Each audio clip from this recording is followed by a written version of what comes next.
네, 안녕하세요. 이번 시간에는 추천사 춘향의 말이라는 시, 서정주의 작품이죠. 함께 공부해 보도록 할게요. 여기서 추천이란 말은요, 그네 놀이를 말해요. 그네 놀이를 하는 노래라는 뜻이에요. 그네 놀이를 하며 부르는 노래, 다른 말로 그네를 타면서 부른 노래, 그네를 타면서 부른 노래. 누가 그네를 탈까요? 춘향이가요. 우리 춘향전이라는 고전소설을 모티프로 하여 이 춘향을 소재로 한 거죠. 춘향전에 나오는 소재를 하여서 내용은 완전히 달라요. 그것을 변형한 고전소설, 춘향전을 변형한 시라고 할 수 있겠습니다. 그래서 부제목으로 춘향의 말, 그러면 여기 나오는 화자는 춘향이가 되겠죠. 그러면 이 춘향이가, 화자인 춘향이가 어떤 말을 하는지 한번 볼까요? 원래 춘향전의 내용하고는 전혀 다릅니다. 한번 볼게요. 향단아 그네줄을 밀어라. 그런데 향단이라는 인물도 춘향전에 나오는 인물이네요. 향단아 라고 불렀으니까 자, 청자를 설정한 거죠. 청자는 누구예요? 듣는 사람. 청자를 설정했으면 다른 말로 말을 건네는 어조라고 했고요. 말을 건네는 어조는 또 뭐라고 했어요? 대화체라고 했습니다. 대화체예요. 그런데 실제로 향단이가 답을 안 했으니까 어조는 대화체이지만 독백적 어조예요. 왜냐하면 향단이가 대답을 하지 않습니다. 말투는 독백적 어조인데 청자를 설정했기 때문에 대화체이다. 알아두시고요. 향단아 그네줄을 밀어라. 먼 바다로 배를 밀어내듯이 향단아 나를 어디로? 바다로 밀어 올려다오 라고 했어요. 그러니까 여기 나오는 먼 바다는 어떤 곳이에요?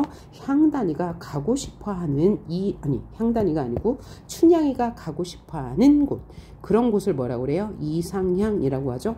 그러니까 춘향이는 먼 바다로 가고 싶어요. 먼 바다로 밀어줘. 배를 미는 것처럼이니까 직유법, 다른 말로 직유니까 비유법.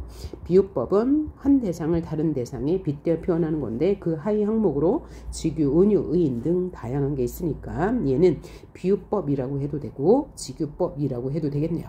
그래서 1년에서 화자는 향단이에게 말을 건네면서 먼 바다로 가고 싶으니까 좀 밀어줘 라고 말하고 있어요. 그럼 2연을 한번 볼게요.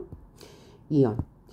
이 다소곳이 흔들리는 수양버들 나무와 백앤모에 놓이듯 한 풀꽃 더미로부터 자잘한 나비 새끼 꾀꼬리 들로부터 아주 밀어내듯이 나를 밀어서 어디로 보내줘? 바다로. 그러니까 수양버드나무 이렇게 한 풀꽃더미, 한은 많은이에요. 풀꽃더미 들로부터 나비 새끼 꾀꼬리 들로부터 나를 먼 바다로 보내줘 라고 했으니까 요 세모친 대상들은 화자가 바라지 않는 곳, 그러면 지향하는 곳이죠. 바라지 않는 곳. 그러니까 이곳은 춘향이의 입장에, 화자의 입장에서 부정적인 공간이요. 이런 곳은 싫어. 나는 바다로 가고 싶어 라고 이야기하고 있어요. 같은 내용 반복이죠. 표현법도 반복이고요. 그 다음에 부터라고 하면서 쉼표를 쳤어요. 아까 쉼표를 보여주면 호흡의 속도를 조절하는 효과가 있다고 했죠. 그 다음 섬도 없는 저 하늘로, 이번에는 하늘로 밀어 올려 달래요. 그럼 여기서 하늘은요, 위에 나온 먼 바다와 같은 곳이죠. 조응하는 식구입니다. 화자가 바라는 이상향으로 나를 밀어 올려줘. 그런데 어디는 싫어요? 산호도 섬도 없는, 그러니까 섬은 싫고 산호도 싫어. 나를 하늘로 밀어 올려줘. 채색한 구름같이 나를 밀려 올려줘. 그럼 채색한 구름처럼 나도 하늘로 가고 싶다는 것이니까 화자가 지향하는 대상과 비슷한 대상이네요. 이 울렁이는 가슴을 밀어 올려줘. 그럼 이 울렁이는 가슴을 역시 화자인 누구죠? 춘향을 말하긴 하는데 이 울렁이는 가슴 어떤 상태의 춘향이를 말하는 거죠? 예, 갈등하는 내적 갈등이 있는 나의 고민이 있는 이런 가슴을 밀어 올려줘. 왜 고민이 있어요? 먼 바다로 가고 싶으니까요. 하늘로 가고 싶어요. 지금 있는 여기 산호, 섬, 또 1년에서 나온 2연에서 나온 수양바다 풀꽃 이런 것은 싫고 하늘과 바다로 가고 싶으니까 가슴이 울렁이고 있는 거예요.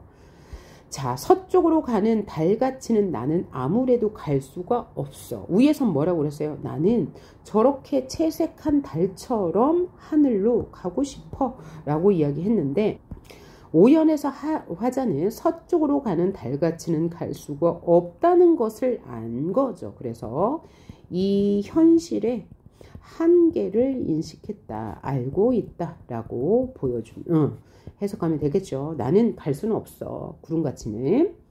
바람이 파도를 밀어 올리듯이 그렇게 나를 밀어 올려다오 형단아 라고 해서 뭔만 듯이가 계속 나오네요.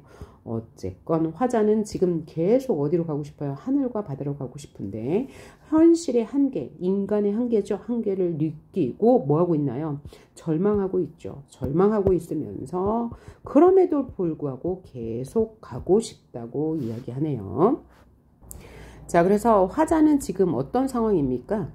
이렇게 화자가 현재 처해 있는 수양버들, 풀꽃더미 이런 곳으로부터 벗어나고 싶어서 향단에게 그네줄을 밀라고 이야기하지만 자신은 갈 수 없다는 한계를 느껴서 절망하고 있네요. 따라서 정서는 절망과 한탄이 될 거예요. 주제는요, 초월적 세계로의 갈망인데 그럼 초월적 세계는 뭐예요? 인간이 갈 수 없는 세계, 초월적 세계죠. 인간으로서는 도저히 뛰어넘을 수 없는 게 바로 초월이잖아요. 뛰어넘으면 초월한 거고 뛰어넘지 못하니까 초월적 세계로 갈망하나 못 가서 절망하고 있는 상황을 보여주네요. 그럼 여기서 우리 표현법도 한번 볼까요? 가장 중요한 거 고전소설 춘향전을 모티프로 했다는 것 가장 중요하고 두 번째로 봐야 할 것이 통사구조가 계속 반복되고 있는데 어디에 반복되고 있죠? 자, 여기네요. 그네줄을 밀어라 또 나를 밀어 올려다오 나를 밀어 올려다오 그리고 또 뭐뭐 하듯이 밀어 올려다오 여기도 밀듯이 밀어 올려다오 그러니까 여기에는 도치법도 쓰인 거네요. 도치법. 도치법은 문장 구제의 순서를 바꾼 거죠. 원래는 뭐예요? 향단아, 먼 바다로 배를 밀듯이, 배를 내어 밀듯이 그네줄을 밀어라. 그러니까 요게 이제 중간에 와야 되네요. 그래서 통사구조의 반복. 올려다오, 뭐뭐할 듯이, 뭐뭐하는 듯이, 뭐뭐로부터, 뭐뭐로부터. 이렇게 비슷한 문장 구조를 반복해서 혹은 통사구조를 반복해서 얻는 효과 뭐라고요? 운율을 형성한다. 리듬감을 형성한다. 두 번째는 주제를 강조한다. 그래서 주제는 뭐예요? 초월적 세계로 가고 싶다는 주제를 강조하고 있네요. 자, 그러면 문제를 풀어보도록 합시다. 1번 이 시에 대한 설명으로 적절하지 않은 것은 이라고 했는데요. 1번 동일한 시구의 반복을 통해 운율을 형성하는 거 맞네요. 대화차의 형식을 통해 극적 효과를 드러내고 있다라고 했는데요. 대화체가 나왔죠. 대화체라는 것은 말을 건네는 어조고요. 그 다음에 말을 건넸는데 대상이 상대가 대답까지 했으면 대화 구조죠. 어쨌건 얘는 대화 구조는 아니고 대화체는 맞고요. 말을 건넸으니까 극적 효과가 나오죠. 그러면 극적 효과는 뭐냐면 극적이라는 것은 이야기가 있다는 뜻이에요. 이야기가 있다. 이야기가 있는 거죠. 춘향이 화자가 향단에게 말을 건네고 있으므로 극적 효과가 있는 거고요. 3번 고전소설을 모티프로 하여 주제를 형성한 거 맞고요. 운율과 의미의 유기적 관계를 통해 시상을 전개한다 라고 했는데 이 부분은 어디에서 찾을 수 있냐면 운율이 자 1년에서 보면 일행에서 향단아 그네줄을 밀어라 라고 글자 수가 많죠. 글자 수가 여기는 하나, 둘, 셋, 넷, 다, 여, 일곱, 여덟, 아홉, 열 10개고요. 그 다음에 2행에서 보면 글자 수가 5개. 3행은 하나, 둘, 셋, 넷, 다, 여, 일곱. 그 다음에 여기는 셋. 이렇게 해서 한 행에 글자 수가 많으면 호흡의 속도가 빨라진다고 했고 적으면 호흡의 속도가 느려진다고 했어요. 왜냐하면 같은 시간에 읽어야 하기 때문이라고 했죠. 그리고 시어의 의미를 보면 그러니까 춘향이는 그네줄을 밀어달라고 이야기했죠. 그래서 그네줄을 밀 때는 빨리 밀고 먼 바다로 내가 가고 싶은 곳을 생각하면 조금 천천히 말해야 되니까 호흡의 속도가 느려지죠. 그리고 배를 밀듯이 약간 느려지고요. 향단아 더 느려져요. 그래서 이 작품의 의미는 뭐야? 내가 가고 싶은 저 바다로 나를 밀어줘 라는 소망을 운율, 즉 읽는 속도와 관계를 맺고 있습니다. 따라서 4번 선지는 맞는 말, 운율과 의미의 유기적 관계를 통해서 시상시의 내용을 전개하고 있다. 맞는 말이고요. 자연물의 감정을 이입했다 라는 말은 하늘이 운다 이런 말이죠. 감정을 이입한 거죠. 하늘에게. 내가 우니까 하늘이 운다라고 표현한 거죠. 그런데 이런 표현은 없었고요. 감정이입이 있으면 당연히 의인법도 있을 거예요. 근데 여기에는 없었습니다. 7번 볼게요. 근해의 상징적 의미로 가장 적절한 것은 그랬는데 자, 근해는 어떤 의미를 가지고 있어요? 내가 먼 바다로 저 하늘로 가고 싶은데 그 하늘로 연결해 줄 수 있는 건 그네고 하지만 결국은 하늘에는 갈 수가 없죠. 왜냐하면 그네라는 것은 어느 일정 곳에 갔다가 되돌아올 수밖에 없으니까요. 그래서 좌절을 의미해요. 초월적 의지는 있지만 갈 수 없는 좌절을 의미합니다. 그 다음 8번 볼게요. 이 시의 상황을 다음 보기에 밑줄 친 꿈이라고 가정할 때 감상으로 적절한 것을 골라라 라고 했는데요. 꿈이래요. 한번 봅시다. 도련님이 눈물을 흘리며 훗날 기약을 당부하고 말을 채찍질하여 가는 모양은 광풍에 흩날리는 조각 구름 일레라 라고 했는데 자, 춘향전에 나오는 그 도련님이겠죠. 이도령.